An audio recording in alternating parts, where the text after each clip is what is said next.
Narito ang isang banayad na puntong estratehiko. Minsan, masama talaga ang maging mahusay sa pamimilit. Wala akong balak magpa-cute sa sinasabi ko. Literal kung ibig sabihin na ang paglala sa isang particular na estratehiyang militar ay pwedeng magdulot ng mas magandang resulta para sa iyo. Ngayon, nakikita natin ang epekto ng pagiging karaniwan sa mundo nating may digmaan.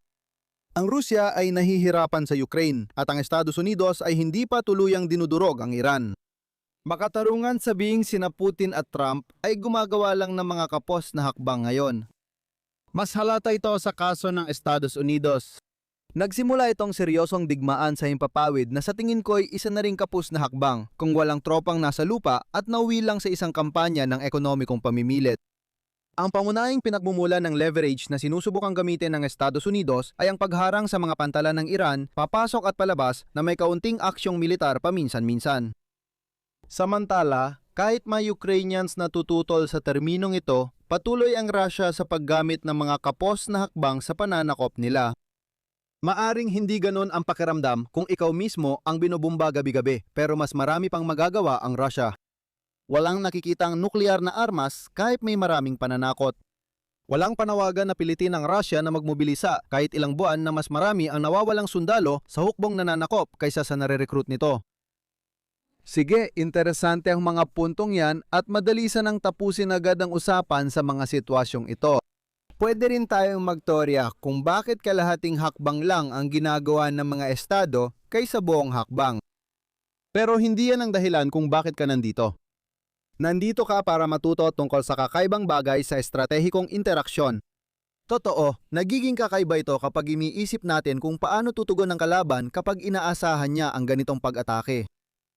Kaya ngayon, sisimulan natin sa isang simpleng pagtingin sa mga kalkulasyon ng gastos at benepisyo na nagdidikta kung anong estratehiya ang pipiliin ng isang estado kung sakaling magkaroon ng digmaan.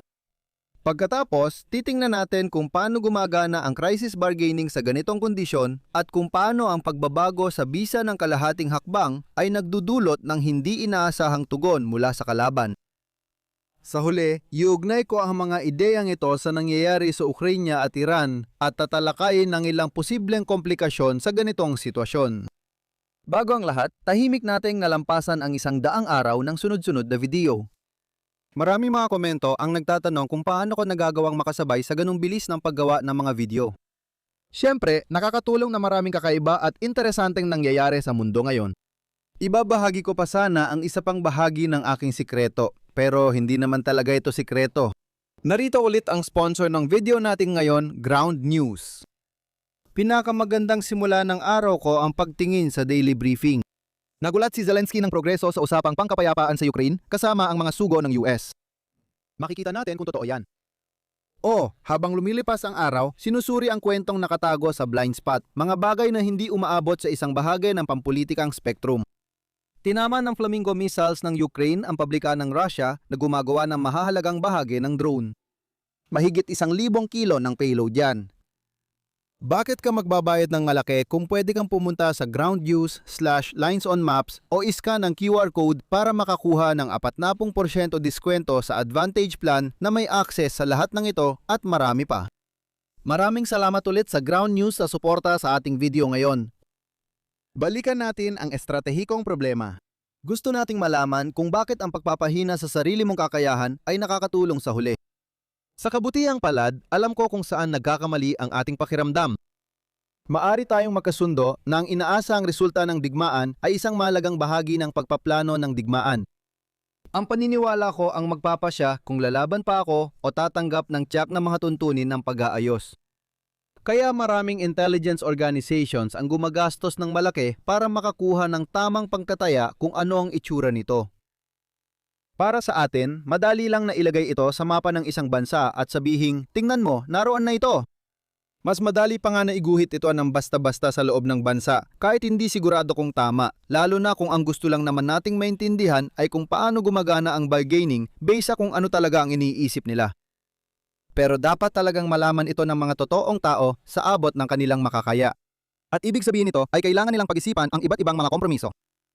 Wala pang bansa sa kasaysayan ng sangkatauhan ang talagang nagtangkang bumuo ng pinakamalaking kapangyarihang militar hanggat maaari. Pinakamalapit dito kung babalikan mo ang ikalawang digmaang pandigdig at ang napakalaking puhunan sa produksyon ng armas. Huwag mo nang isama pa ang milyon-milyong lalaking pinakilos para lumaban. Karamihan sa mga digmaan ay mas katamtaman kaysa ron. Halimbawa, ginagawa ng Kremlin ang lahat para magmukhang normal lang ang lahat sa loob ng bansa. Hindi man ito ganap na epektibo, sapat pa rin ito para mapaniwala ang ilan na tanggapin na lang ito.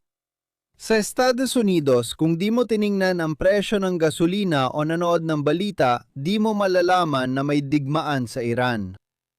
Ang totoong bersyon ng inaasang resulta ay hindi lang basta iginuguhit sa mapa. Buma ito ng ilang buwang pagpaplano, pag-unawa sa kung ano ang epektibo sa larangang militar at pagtitimbang sa tunay na mga kapalit at gastos ng isang plano kumpara sa iba. Ang pipiliin mo sa huli ay nakadepende sa kung ano ang magbibigay sa iyo ng pinakamaraming kapangyarihan sa pinakamakatwirang halaga. Humihingi ako ng paumanhin sa pagbibigay diin sa mga batayang pangtutuos ng gastos at benepisyo. Pero magtiwala ka, may di inaasahang liko ito maya-maya. Bilang pinuno ng ating bansa, iniabot sa akin ng aking mga general ang isang listahan ng mga opsyong militar. Bawat isa ay nagdudulot ng natatanging dami ng inaasahang benepisyo. May kanya-kanyang gastos ang bawat isa. Kaya mayroon akong seri ng benepisyo bawas gastos. Kailangan kong piliin ang estratehiya na may pinakamalaking halaga sa ikatlong kolum, benepisyo minus gastos. Sapat na simple, di ba? Oo, siyempre, hanggang sa mapagtanto mong may estratehikong bahagi ang pamimilit gamit ang puwersang militar. Ako ang nakikinabang at nagbabayad ng gastos ko. Pero ang kalaban ko, hindi niya pinapasa ng gastos ko. Ang benepisyo ko lang ang isinaalang-alang niya dahil zero sum ang mga iyon. Habang lumalakas ang opsyon ng militar, mas kumikiling sa akin ang linya ng inaasahang resulta. Maganda sa akin, masama sa kalaban ko. Maaring iniisip mong may napakalakas na opsyon sa aking estratehikong menu ngayon. Siguradong mananalo ako sa lahat kung gagamitin ko iyon. Sa kabilang banda, gusto kong gamitin ang banta na gagamitin ko yon laban sa kalaban ko para matakot siya at sumuko. Sa ganitong paraan, makukuha ko ang lahat ng gusto ko nang hindi ko kailangang bayaran ang mga kaugnay na gastos.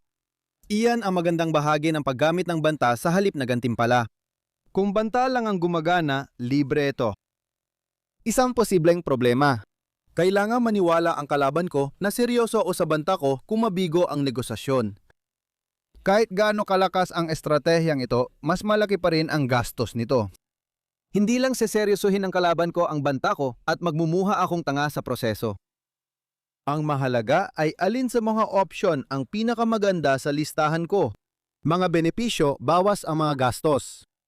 Sa ngayon, ayos pa rin at simple pa rin. Pero tingnan natin ng mas malalim ang aking pagpili mula sa pananaw ng aking kalaban. Talagang ayaw niya kapag pipiliin ko ang isang opsyong may malaking pakinabang. Kung mauwi kami sa laban, yon ang magtatakda sa inaasahang resulta. Mawawasak siya ng lubos. Kahit manatili kami sa negosasyon para ayusin ang aming alitan, ang tunay niyang red line ay lumalayo mula sa inaasahang resultang yon, kaya maaari ko pang makuha ang mas higit mula sa kanya sa aming kasunduan. Sige, pwede na tayong dumiretso sa kakaibang bahagi. Isipin mong dalawa lang ang pagpipilian ko. Isang half measure at isang full measure. Ang full measure ayon sa kahulugan ay mas makapangyarihan kaysa sa half measure. Mas maraming benepisyo ang kaakibat nito. Sa kabilang banda, ang kalahating hakbang ay magdudulot ng mas kaunting benepisyo. Maari rin itong mas mabagal magbigay ng resulta na nagdudulot ng pagkadismaya sa lahat ng nakamasid sa gawain. Pag-uusapan pa natin yan maya-maya. Isipin mo kung ano ang pipiliin ko based sa halaga ng kalahating hakbang. Ang netong halaga ng buong hakbang ko ay hindi nagbabago sa gastos ng kalahating hakbang, kaya patag lang ang linyang yon. Bumababa ang halaga ng kalahating hakbang ko habang tumataas ito, kaya pababa ang dalisdis.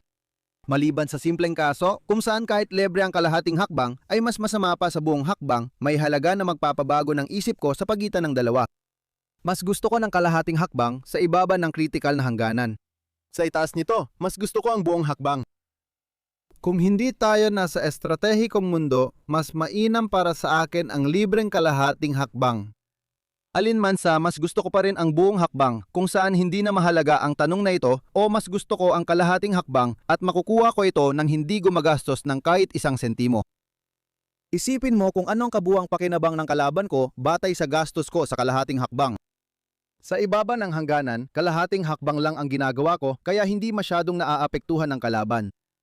Kapag lampas na sa hangganang yon, ang mas mahigpit na buong hakbang nang ipinapatupad ko at natatakot ang kalaban ko.